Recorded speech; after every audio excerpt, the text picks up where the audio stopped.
వలన నీకు దీర్ఘాయువు కలుగును. నీకు దీర్ఘాయువు కలుగును. నీవు జీవించు జీవించు సంవత్సరములు అధికమగును. చాలు, చిన్న ప్రార్థన.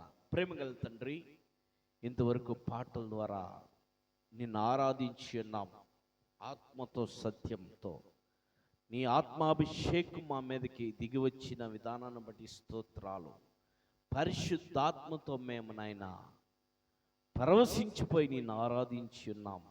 ప్రభువా, ఈ సమయంలో కొద్ది నిమిషాలు నీ మాటలు మేము ధ్యానం చేయబోచుండగా అల్పుని నన్ను నీ సిలువ చాటును భద్రపరచుకోమని, నా నోరు నీ బోరుగా వాడుకోమని, వినుచున్న హృదయాలతో నువ్వు మాట్లాడమని, హృదయాలను పట్టుకోమని, ఈ యంత్ర శబ్దంతో వింటున్న వారి హృదయాలను కూడా పట్టుకోమని యేసు నామములో అడిగి పొంది నాము తండ్రి, ఆమేన్.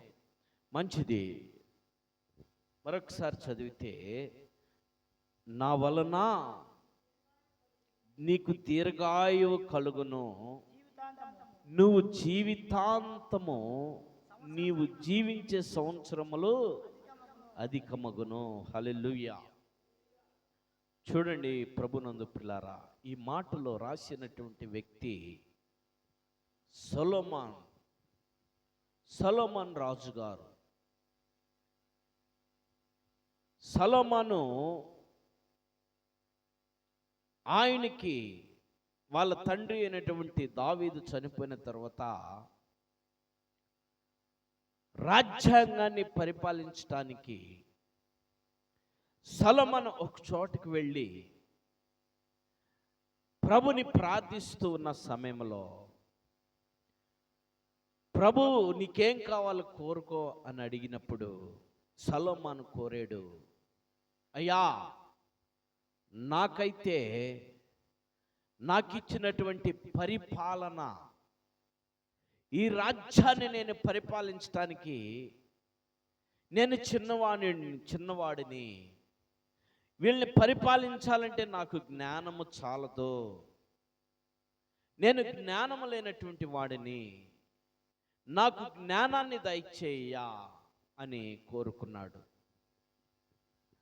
ఆ మాట ఎప్పుడైతే కోరుకున్నాడో, తండ్రి అయినటువంటి దేవుడు సొలొమోను కోరినటువంటి కోరిక చాలా వింపుగా ఉన్నదని ఆనందించి సొలొమోనుకి జ్ఞానంతో పాటు బుద్ధిని, అలానే సంపదని కూడా అనుగ్రహించాడు. తెలివిని, సంపదని కూడా అనుగ్రహించాడు. చెప్పు హల్లెలూయా. చూడండి, ఈ రోజుల్లో ఒక అధికారం వచ్చి నీకేం కావాలి అని కోరుకోమంటే ఏం కోరుతాం? ఒక డబ్బున్నటువంటి వ్యక్తి వచ్చి నీకేం కావాలి కోరుకో నేను ఇస్తాను అంటే ఏం కోరుకుంటాం? మన స్టేటస్ కోరుకుంటాం. నాకు ఒక మంచి కారు కావాలయ్యా, నాకు ఒక మంచి బంగ్లా కావాలి, నాకు మంచి ఆహారం కావాలి, ఇంకా వగేరా వగేరా కోరుకుంటాం. కానీ ఈ సొలొమోను అలా కోరుకోలేదు.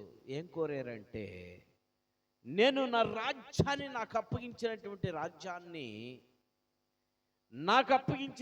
రాజ్యాన్ని నేను పరిపాలించాలంటే నేను చిన్నవాణ్ణి, నాకు జ్ఞానం లేదయ్యా, నేను వాడిని జ్ఞానముగా నడిపించడానికి నాకు జ్ఞానం కావాలయ్యా అని కోరుకున్నాడు.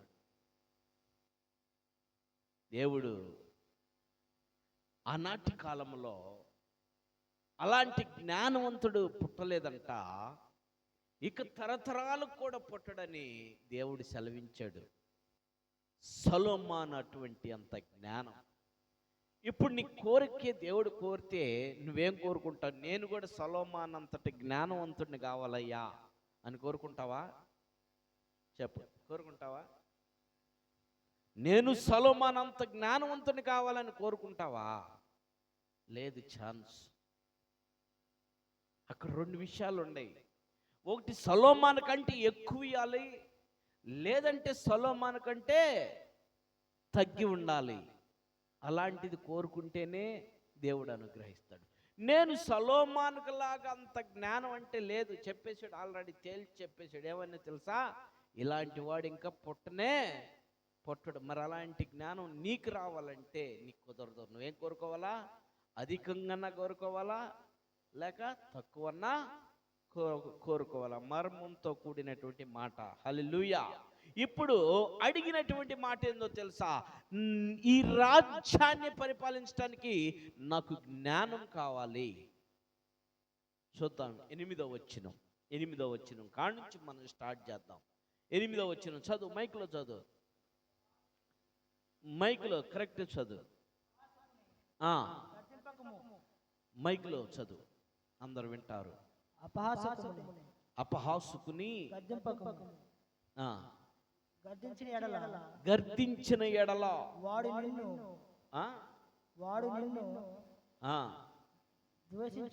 ద్వేషించును. జ్ఞానము గలవాడిని గద్దింపగా వారు నిన్ను ప్రేమించును. హల్లెలూయా. చాలు ఒకసారి ఆ బైబిల్ ఇటంది. రైట్, దేవునికి మహిమ కలుగును గాక. చూడండి, ఇక్కడున్నటువంటి మాట ఏమని ఉందంటే, చూడండి, అపహాసుకుని గర్దింపకమో, గర్దించిన ఎడల వాడు నిన్ను ద్వేషించును. అపహాసుకుని గర్దించొద్దు, గర్దించిన ఎడల నిన్ను ద్వేషిస్తాడు. అపహాసుకులు ఎక్కడున్నారు? అపహాసుకులు ఎవరు? అపహాసుకులు ఎక్కడున్నారో వీరిని చూసుకొని ఈ వాక్యాన్ని మనం ముగించుకుందాం. అపహాసుకులు ఎక్కడున్నారో చూద్దాం. కీర్తన గ్రంథంలో 1వ కీర్తనలో ఉన్నారు. అపహాసుకులు దుష్టులు ఆలోచన చొప్పున నడవక, పాపుల మార్గము నిలవక, అపహాసుకులు కూర్చున్న చోట నీవు కూర్చుండక. ఎవరికి చెప్పిన మాట ఈ మాట? ఎవరికి చెప్పిన మాట ఈ మాట? జ్ఞానవంతుడికి చెప్పిన మాట. అపహాసుకులు కూర్చున్న చోట నువ్వు కూర్చుండకూడదు. కూర్చున్నావంటే అక్కడ ఏం చేస్తారు? వాళ్ళు నిన్ను ద్వేషిస్తారు. నువ్వు జ్ఞానం కలిగినటువంటి వాడివి. నువ్వు అపహాసుకులు కూర్చున్న చోట నువ్వు కూర్చుంటే వారిని ఏం చేస్తారు తెలుసా? ద్వేషిస్తారు. అవునా కాదా? అందుకనే వాక్యం తెలియపరుస్తున్నటువంటి మాట, దుష్టులు ఆలోచన చొప్పున నడవక. ఇప్పుడు దుష్టులు ఎవరో? ఎక్కడుంటారో? దుష్టులు ఎక్కడుంటారో? దుష్టులు ఆలోచన చొప్పున నడవక. దుష్టులు ఎక్కడుంటారు? మన ఇరుగు పొరుగు వారి దృష్టిలో, మన పక్కింటి వారి దృష్టిలో, మన ఎదురింటి వాళ్ళ దృష్టిలో, మన ఇంటి వెనకాల వాళ్ళ దృష్టిలో, మన వీధిలో వాళ్ళ దృష్టిలో, మన గ్రామంలో వారి దృష్టిలో. మనం అనుకుంటాం అలా. మనం సహాయం అడిగితే మనకి సహాయం చేయకుండా ఉన్నటువంటి వారు దృష్టిలో కదా. మనం భోజనం అడిగితే భోజనం పెట్టకుండా ఉన్నటువంటి వారు దృష్టిలో. మనం అనుకుంటాం దుష్టులు వారని. కానీ దుష్టులు ఎక్కడుంటారో తెలుసా? నీ హృదయంలోనే ఉంటారు. చెప్పు హల్లెలూయా, చెప్పు హల్లెలూయా కదా. దుష్ట మనస్సు నీదే. అపవాదైనటువంటి సాతాను నీ హృదయాన్ని ఏం చేశాడు? దోచుకున్నాడు, దొంగిలించాడు. దుష్టుడు నీ హృదయంలో తిష్టేశాడు. దుష్టుడు నిన్ను వాడుకుంటూ ఉంటాడు అనేక రకాలుగా. అందుకనే దేవుడు ఏం తెలియపరుస్తున్నాడు తెలుసా? నీ ఎండి అక్కర్లేదు, నీ బంగారం అక్కర్లేదు, నీ మణిమాణిక్యములు అక్కర్లేదు, నీ కోటలు అక్కర్లేదు, నీ సంపద అక్కర్లేదు. నీ చిన్న హృదయం నాకు ఇవ్వు. నీ చిన్న హృదయం నాకివ్వు. నీ హృదయం నాకివ్వు. నీ హృదయం అనే తలుపు తెరవు. నీ హృదయంలో నేను ప్రవేశిస్తాను, నివాసం చేస్తాను. యేసు నీ హృదయంలోకి వస్తే నీలో ఉన్నటువంటి దుష్టాంతం మొత్తం కూడా పారిపోతుంది. హల్లెలూయా. యేసు నీ హృదయంలోకి వస్తే నీలో ఉన్న దుష్ట సమూహం మొత్తం, దుష్టాంగం మొత్తం కూడా తొలగిపోతుంది. యేసు నీ హృదయంలోకి వస్తే. ఒక చిన్న ఎగ్జాంపుల్ చెబుతాను. యేసు ప్రభు ధోని దిగినప్పుడు కొన్ని సంవత్సరాలతో శక్తులతో పట్టినటువంటి దురాత్మ కలిగినటువంటి వాడు, సంఖ్యలతో బంధింపబడినటువంటి వాడు, సమాధుల్లో పగలనక రాత్రనక సమాధుల్లో నివాసం చేస్తున్నటువంటి వాడు యేసు దిగటం చూసినప్పుడు ఆ ధోని దిగంగానే యేసును చూసి పరుగులు తీస్తూ పరిగెత్తుకుంటూ వెళ్ళాడు యేసు దగ్గరికి. అప్పుడు దాకా అన్ని సంవత్సరాల నుంచి ఆయన్ని వెలేసినటువంటి ఆ కుటుంబీకులు కావచ్చు, బంధువులు కావచ్చు, రక్త సంబంధికులు కావచ్చు, గ్రామస్తులు కావచ్చు, వీళ్ళందరూ కూడా వాడిని పట్టించుకోకుండా వెలివేసేసారు. ఎవరు కూడా చేర్చుకోలేదు. వాడు చూసి, యేసును చూసి పరిగెత్తుకుంటూ వెళ్ళి సాష్టాంగం పడి అడుగుతూ ఉన్నాడు. ఏమని అడుగుతున్నాడు తెలుసా? దావీదు కుమారుడా, నజరేయుడగు యేసు, నన్ను ఎక్కడ కూడా క్షేమంగా ఉంచవా, వదిలిపెట్టవా, నన్ను ఎక్కడ కూడా ఉండనివా, ఎందుకు వచ్చావు నువ్వు ఇక్కడికి అని అడిగాడు. ఎవరు అడగల ఆ మాట. ఎవరు అడిగాడు?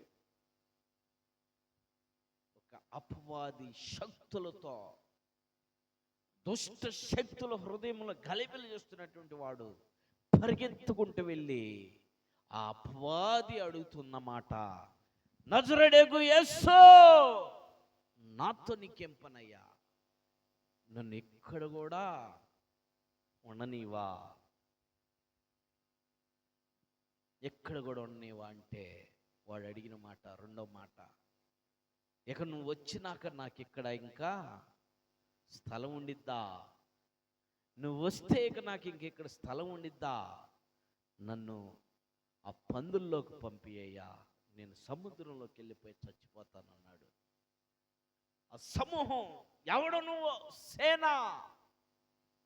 ఒక్కడ కాదు, సేన అంటే చాలా. సరే పో అని చెప్పగానే 2000 పందులు సముద్రంలో పరిగెత్తుకుంటూ, అప్పుడు దాకా ఆ పందులు కాసేవాడు పిలిస్తే వచ్చే పందులు, అప్పుడు దాకా రా అంటే వచ్చే పందులు, సౌండ్ చేస్తే వచ్చే పందులు, ఎప్పుడైతే యేసు ప్రభు ఆజ్ఞాపించాడో ఆ పందుల్లోకి వెళ్ళిపోయినటువంటి దురాత్మలన్నీ కూడా అవి పరిగెత్తుకుంటూ వెళ్ళి సముద్రంలో పడ్డాయి, చచ్చిపోయినాయి. ఆ సముద్రంలో పడిపోయినాయి, చచ్చిపోయినాయి. నాకు ఇక్కడ కూడా స్థలం ఇవ్వా. క్యూర్ అయినటువంటి వాడు నిలబడిపోయాడు. వేధించినటువంటి అన్ని కూడా తొలగిపోయినాయి. స్వస్థత పొందినటువంటి వాడు అక్కడ ఫ్రీడమ్ అయిపోయాడు. చూడండి, ఇక్కడ కూడా స్థలం ఇవ్వా. అప్పుడు దాకా ఎక్కడున్నాయి వాడికి? శరీరంలో, హృదయంలో ఉండి రాళ్ళతో గాయాలు, సంఖ్యలు లేపిచ్చేసారు. ఆడికి గాయాలు చేసుకుంటూ నురుక్కకుంటూ సమాధుల్లో ఉంటూ పగలనక రాత్రనక ఎండనక వాననకుండా ఉన్నటువంటి వాణ్ణి దేవుడు స్వస్థత పరిచాడు. హల్లెలూయా. ఈరోజు నువ్వు ఏ స్థితిలో పడి ఉన్నావు? నీ హృదయంలో ఏ దుష్ట తలంపులు, నీ హృదయంలో ఏ దుష్ట శక్తులు, నీ హృదయంలో ఏ దుష్ట ఆలోచనలు, నీ హృదయంలో ఏ దుష్టమైనటువంటి మనసుతో ఉండవు నీ హృదయం? యేసు అడుగుతుంది నీ హృదయాన్ని. నీ హృదయాన్ని ఆయన అడుగుతుంది, నీ శరీరాన్ని కాదు. నీ శరీరానికి తీర్పు లేదు, గుర్తుపెట్టుకో. నీ హృదయానికే తీర్పు. ఆయన అడుగుతుంది నీ హృదయం. నీ హృదయాన్ని నువ్వు, చిన్న హృదయం, నీకు కనపడిన కూడా కనపడదా? హృదయం కనపడిద్ది? నీ హృదయం నీకు కనపడిద్దా? మరి నీ హృదయం నీకు కనపడలేదు, కానీ దాన్ని ఎంత పెద్దది చేస్తున్నావు, ఎన్ని ఆలోచనలు చేస్తున్నావు, ఎంత ఆగ్రహంగా ఉంటున్నావు, ఎంత అవకాశం ఇవ్వాలే కానీ అందరిని కొట్టేస్తానన్నట్టు ఆగ్రహంగా, అందరిని ముంచేస్తానన్నటువంటి ఆగ్రహంగా ఉంటావు. నీ హృదయమే నీకు కనపడదు కదా. హృదయ రహస్యాలు ఎరిగినటువంటి దేవుడు యేసు. హల్లెలూయా. ఎదుటివాడు హృదయం కూడా తెలియదు నీకో. ఎదుటివాడి హృదయం తెలిస్తే ఇక నువ్వు కూడా ప్రపంచాన్ని జయించినట్టే లెక్క. సాతానుడికి కూడా తెలియదు ఎదుటివాడి హృదయం. అది దేవునికి మాత్రమే తెలుసు. హల్లెలూయా. కారణం ఎంతో తెలుసా?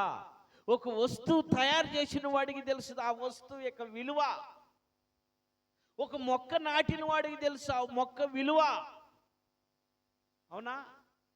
ఒక బిడ్డను కన్నవాడికి తెలుసు ఆ కన్న వేదన. అవునా కదా?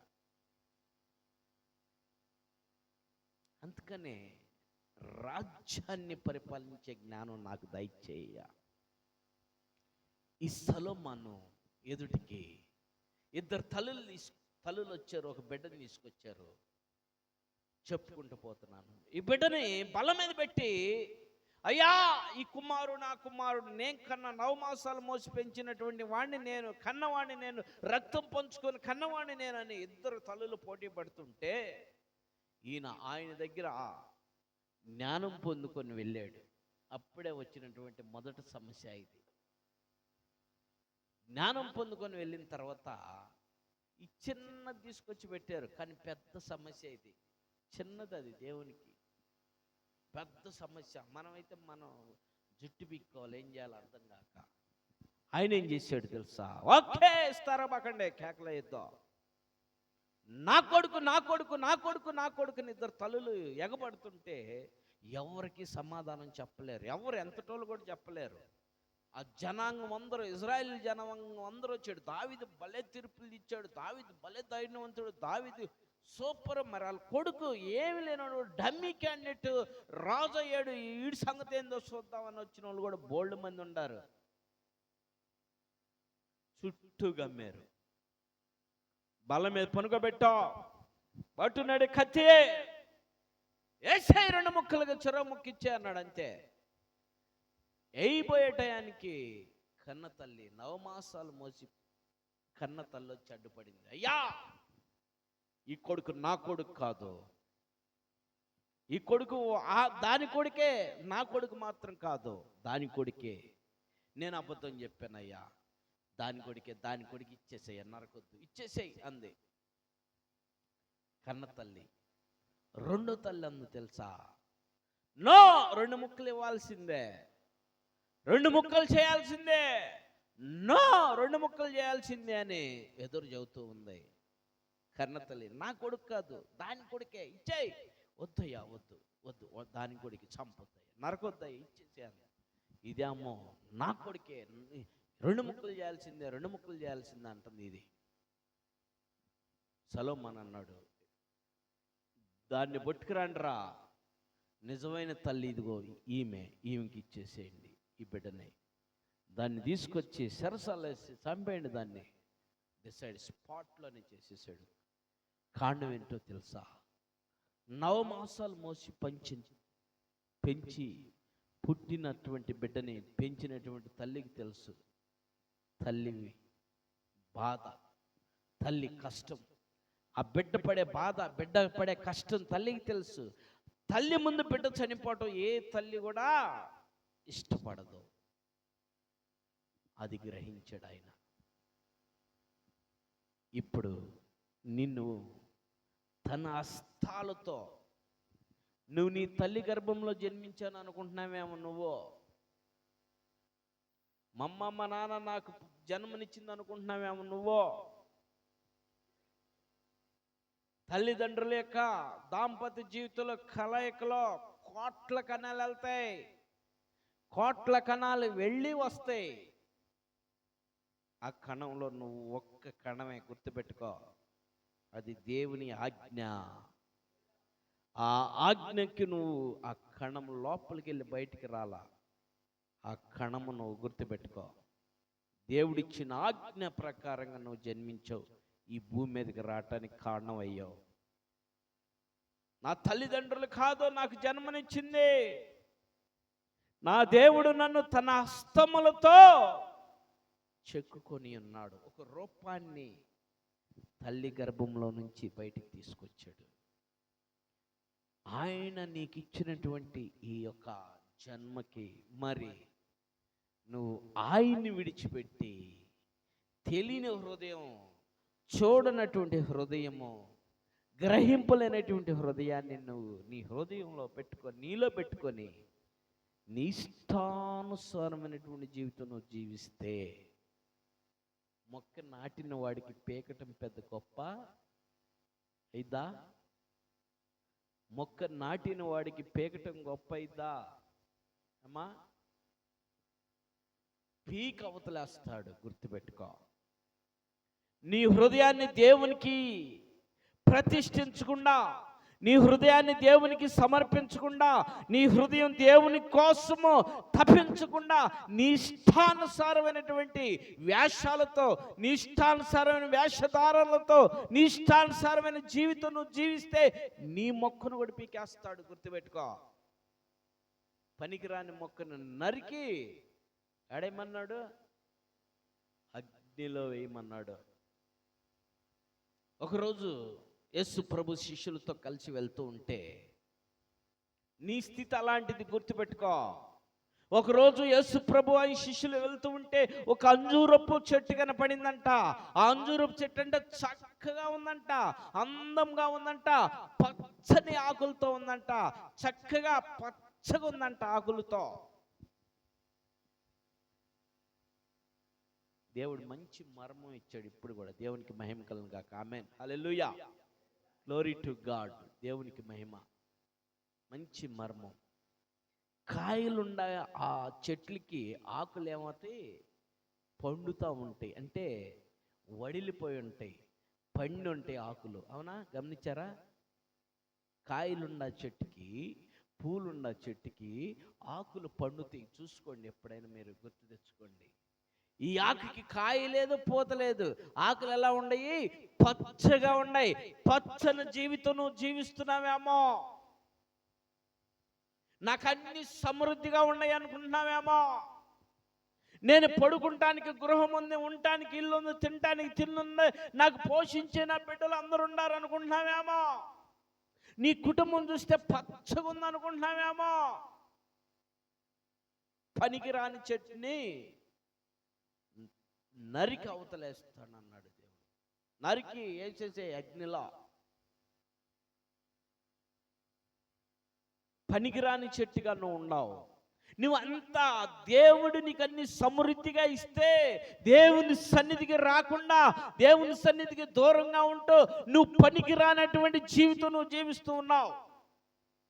సమృద్ధిని దేవుడు నీకు ఇస్తే, పచ్చని కుటుంబం ఇస్తే, పచ్చని బిడ్డలు ఇస్తే, పచ్చని జీవితాన్ని ఇస్తే, మంచి ఆహారాన్ని ఇస్తే, అన్ని అనుభవిస్తూ అన్నిటినీ నువ్వు సమృద్ధిగా పొందుకుంటూ దేవునికి దూరముగా ఇంక నీలో ఫలాలు లేవు, గుర్తుపెట్టుకో. దేవుని సన్నిధికి రాకుండా, దేవుని సన్నిధికి నడిపించకుండా, దేవుని సన్నిధిలో నువ్వు జీవించకుండా దేవునికి వ్యతిరేకంగా ఉంటే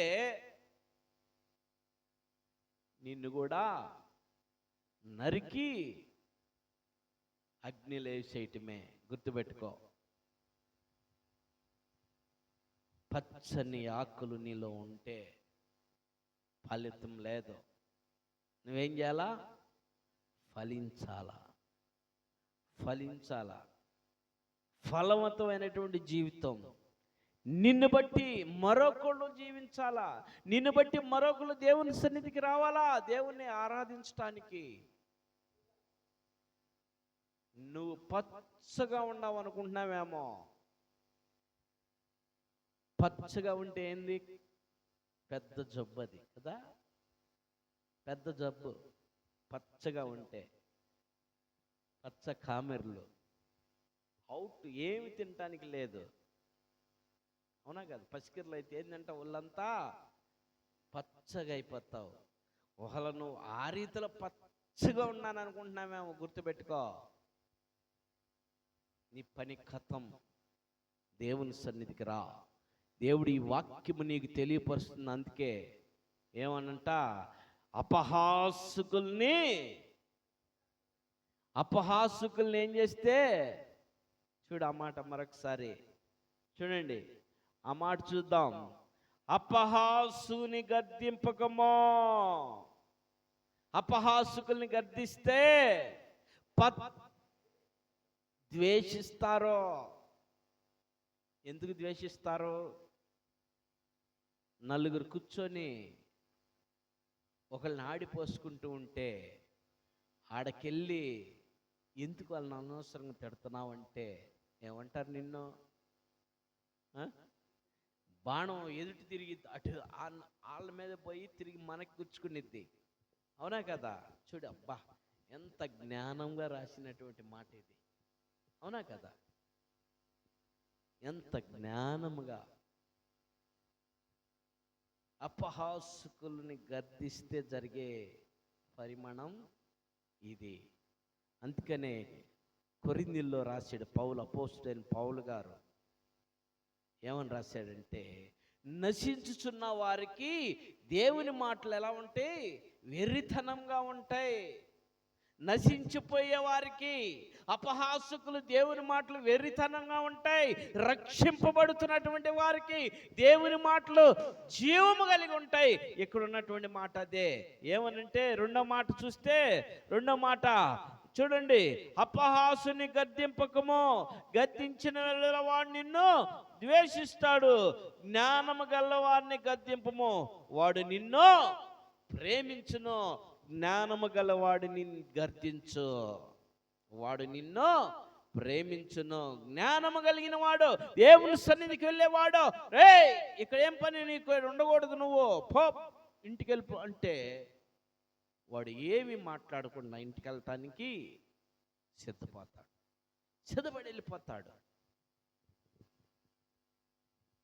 జ్ఞానము కలిగిన వాడు. అందుకనే ప్రసంగి గ్రంథకర్తలు 7వ అధ్యాయంలో ఉంది ఈ మాట, మీరు చూడాల్సిందే.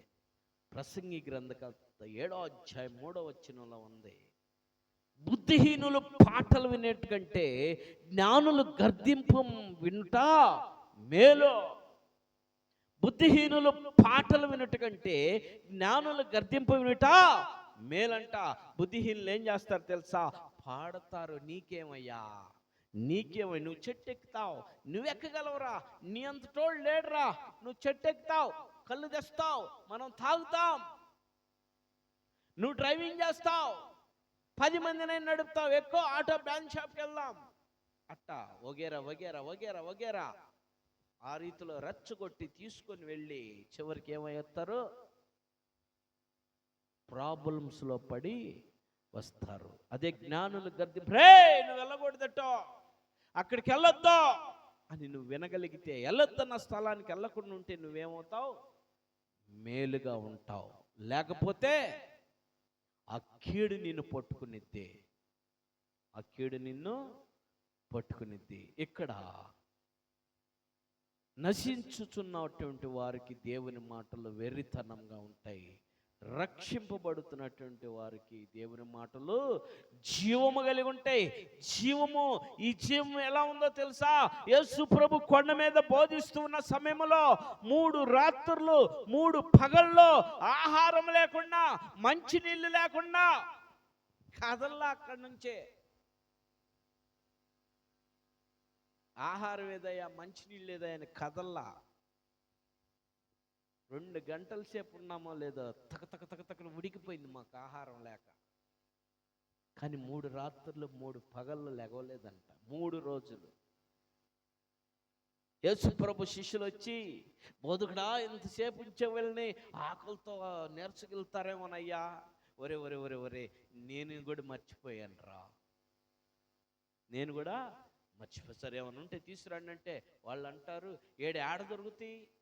ఓ చిన్నవాడు లేచి, నా దగ్గర 5 రొట్టెలు ఉండి 2 చిన్న చేపలు ఉన్నాయి. చూడు, ఆ చిన్నవాడికి ఉన్నటువంటి జ్ఞానం కూడా నీకు లేకుండా పోయింది. నా దగ్గర 5 రొట్టెలు 2 చేపలు ఉన్నాయ్యా, నీ పెట్టండి వాళ్ళకే అన్నాడు ఆ చిన్నవాడు. 3 వారాలు అయింది ప్రకటన చేసి, కిటికీలు వాన పడుతుంటే నీళ్లు కుప్పలు తెప్పలు వచ్చి లోపల పడుతున్నాయి. 3 వారాలైంది ప్రకటన చేసి, అయ్యా ఇదిగో ఇదిగో ఈ డబ్బులు తీసుకొని కిటికీలకి మూత అయిపోయినాయి అన్న వాళ్ళు ఒక్కళ్ళు కూడా రాట్ల బయటికి, ఒక్కళ్ళు కూడా ముందుకు రావట్లేదు. ఇదిగో వేలు వేలు ఖర్చు పెడతారు, వేలు వేలు అప్పులు చేస్తారు, వేలు వేలు వ్యర్థమైన వాటికి ఖర్చు పెడతారు. కానీ ఇదిగోయ్యా ఈ మందిరానికి, ఈ కిటికీకి ఇదిగో నువ్వు ప్రకటన చేసావయ్యా, కిటికీలు రెక్కలకే, ఇదిగో ఈ డబ్బులు తీసుకొని ఈ కిటికీలు తెచ్చుకో, ఇదిగో ఈ డబ్బులు తీసుకొని కుర్చీలు తీసుకురా, మందిరంలో కన్నా వాళ్ళు లేరు. ఆ చిన్న పిల్లోడు తను తినేయి సాక్రిఫై చేశాడు. నా దగ్గర 5 రొట్టెలు 2 చేపలు ఉన్నాయి, 5 రొట్టెలు 2 చేపలు తీసుకొని ఆయన ఎంతమందికి పంచారు? నీ జీవితంలో నువ్వు కిటికీలకు స్పాన్సర్ చేయగలిగితే, కుర్చీలు తీసుకొచ్చి మందిరంలో ఇవ్వగలిగితే, మందిరానికి కావలసినటువంటి ఈవులు నువ్వు అందించగలిగితే, దేవుడు నీ జీవితంలో కూడా 5 రొట్టెలు 2 చేపల్లాగా నీ కుటుంబాన్ని సస్యశ్యామలముగా, ఆనందకరంగా, ఆరోగ్యకరంగా, ఆశీర్వాదకరంగా మార్చడా. వింటున్నావు? వేల సంవత్సరాల తరబడి ఈ మాటలు నువ్వు 5 రొట్టెలు 2 చేపలు 5,000 మంది తినగా సమృద్ధిగా పెట్టారంట. 1 2 కాదు ఇచ్చింది, సమృద్ధిగా పెట్టారంట. సమృద్ధిగా తినగా ఇంకా 12 గంపలు మిగిలినంట.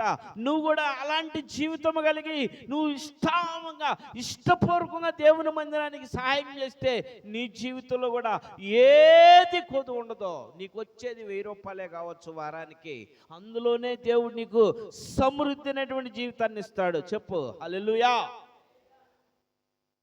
వేలు వేలు ఖర్చు పెడుతున్నావు, వ్యర్థం ఆయన వాటికి. దేవుని మందిరానికి, నా మందిరానికి నేను ఏమీ లేకపోతున్నానని సిగ్గు కూడా రావట్లా మీకు.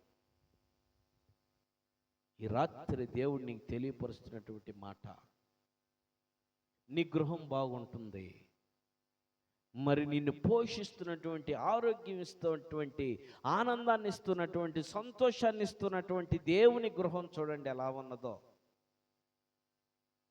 ఒకసారి నా ప్రియమైనటువంటి వారులారా, ఈ రాత్రి వాక్యము నిన్ను తాకితే, నీ హృదయంలో తాకితే, ఈ వాక్యము నీ హృదయంలో ఉన్నటువంటి, నీ హృదయంలోకి ఈ వాక్యము వెళితే నువ్వు రివలైజ్ అవ్వు, బయటికి రా. నేను నా ప్రభుకి ఏం చేయాలనేటువంటి తీర్మానం నువ్వు తీసుకో. నా ప్రభు కోసం ఏం చేయాలి నేనని తీర్మానం చేసుకో. నువ్వు మొదట నీ హృదయం దేవునికి సమర్పించు, తర్వాత దేవుడు నీకన్నిటిని సమర్పిస్తాడు, అన్నిటిని ఇస్తాడు. ఈ వాక్యాన్ని నేను ముగిస్తున్నాను. మరొకసారి మరలా ధ్యానం చేసుకుందాం. అన్నిటిని సమర్పిస్తాడు దేవుడు. ఇంకా 2 వచనాలు ఉండి, ఈ 2 వచనాలు తీసుకుంటే సమయం దాటిపోయింది. అన్నిటినీ నీకు సమర్పిస్తాడు దేవుడు. నీ హృదయాన్ని దేవునికి సమర్పించు. దేవుని మందిరానికి నేనేమి ఇస్తున్నాను, దేవుని మందిరానికి నేను ఏ రీతిలో సహాయం పడాలా అనే ఆలోచన నీకు ఉండాలా. నువ్వు దేవునికి ధారాళంగా ఇస్తే ధారాళంగా దేవుడు నీకు అనుగ్రహిస్తాడు, ధారాళంగా అనుగ్రహిస్తాడు. నువ్వు గుప్పిడి మూసుకొని కొంచెంగా ఇస్తే కొంచెంగానే ఇస్తాడు. ఇదిగో పట్టినంత పట్టుకొని ఇసిరేసావంటే పట్టినంత పట్టుకుంటావు, గుప్పిడితోనే పట్టుకుంటే నీకు గుప్పిడితోనే వచ్చింది. అంతేనా? ఒక పొలం వేసినటువంటి వాడు వడ్లు తీసుకెళ్ళండి లేక వేరుశనకాయలు తీసుకెళ్ళండి అంటే నువ్వు గోతం పట్టుకొచ్చుకుంటే గోతం నిండా ఉంటాయి, గుప్పిడి పట్టుకొచ్చుకుంటే గుప్పిడి నిండా ఉంటాయి. ప్రభుకి గోతంలాగా నువ్వు సమర్పించగలిగితే గోతం నిండా నీ దగ్గర దేవుడు నీకు సహాయాన్ని అందిస్తాడు. హల్లెలూయా. ఆ ఇచ్చే ఎలా ఉంటాయో తెలుసా? నువ్వు ఇచ్చి చూడు, నువ్వు ఇవ్వగలిగితే, నువ్వు ఇచ్చి చూస్తే నీ కంటికి కనపడదు, నీ హృదయాన్ని ఘోషించదు, నీకు తట్టదదే. దేవుడు నీకు ఆ రీతిలో నిన్ను ఆశీర్వదిస్తాడు. ఆ రీతిలో ఉపవాస కూడికలో నీ హృదయాన్ని దేవుడికి సమర్పించు.